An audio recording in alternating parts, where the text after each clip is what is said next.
کیا ہے اور آپ کو اس میں پرابلم کیا ہے؟ دیکھیے اس بل کے انٹروڈکشن سے پہلے ہم نے رول 72 کے تحت اسپیکر کو ہم نے ایک نوٹس بھیجایا تھا کہ ہم اس بل کے انٹروڈکشن کے خلاف ہیں، رائٹ؟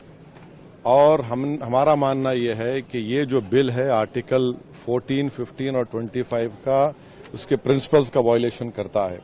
یہ بل بیسک سٹرکچر جو سمویدھان کا اس کا وائلیشن کرتا ہے اور خاص طور سے جوڈیشل انڈیپینڈنس کا اور سپریشن آف پاورز کا یہ وائلیشن کرتا ہے۔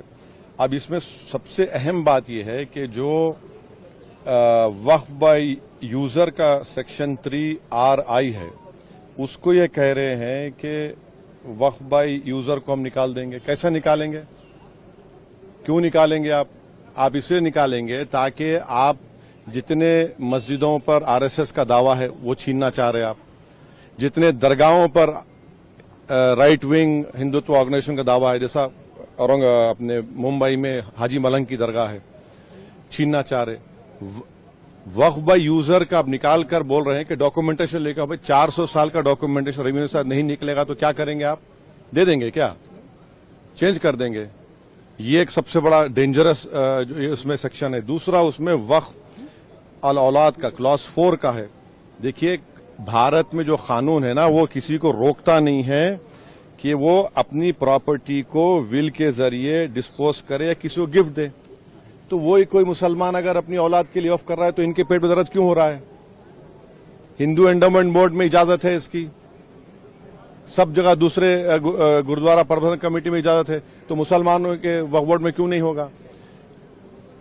پانچویں بات یہ ہے کہ اس میں آپ یہ کہہ رہے ہیں کہ مسلمان جو 5 سال اس کے ہو گئے اسلام قبول کر کے تبھی وقف کرے گا، یہ فریڈم آف ریلیجن کا گریو وائلیشن ہے۔ اچھا دوسرے ریلیجن کو ماننے والوں کے لیے ایسا قانون ہے؟ نہیں ہے۔ اور آپ کون ہوتے ہیں طے کرنے والے مسلمان ہوا نہیں ہوا؟ 5 سال اس کو رکنا چاہیے تبھی جا کر، مانے آپ ویٹ کریں گے ہاں؟ اور یہ اور ایک اس میں جو بات جو آبجیکشنیبل ہے وہ یہ ہے کہ اگر کوئی سیکشن 61 میں آپ نے ڈی ایم کو بہت پاورز دے دیے، اب ڈی ایم کوئی فیصلہ کرتا ہے وقف بورڈ کے خلاف، مجھے ٹرائبونل جانا ہے۔ اب ٹرائبونل پہلے کیا تھا؟ ایک جج تھا، ڈسٹرکٹ جج سینئر CJ اپوائنٹ، اور 2 لوگ تھے۔ اب کہہ رہے ہیں کہ ٹرائبونل میں 2 لوگ ہوں گے، ریٹائرڈ ڈسٹرکٹ جج اور ایک آفیسر ہوگا، کیا ہوگا وہ جوائنٹ سیکرٹری رینک کا۔ کوئی جوائنٹ سیکرٹری رینک کا آفیسر بیٹھ کر ریٹائرڈ کلیکٹر کے خلاف آرڈر دے گا تو یہ خود اچھا اور ایک بات، کلیکٹر کیسے جج بنے گا؟ فیصلہ بھی وہی کرے گا، جج بھی وہی کرے گا، یہ پرنسپل نیچرل جسٹس کے خلاف ہے۔ تو اس میں کئی سیکشنز ہیں جو خطرناک ہے، کئی جو وقف بورڈ کے فیور میں نہیں ہے، وقف کو ختم کرنا چاہتے ہیں۔ تو سرکار کی دلیل یہ ہے کہ سب دلیل جھوٹی ہے۔ جو کہ وقف بورڈ ایک وہ جو بول رہے ہیں نا، وہ گاؤں ڈکلیئر کون کیا؟ وہ بتائیں دیش کو۔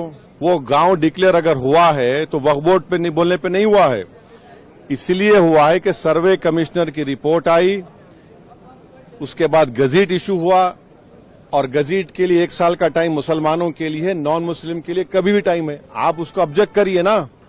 حیدرآباد میں بھی ایسے کے پراپرٹیز تھے جن کو گزٹ کے بعد بھی کورٹ نے اوور رول کیا۔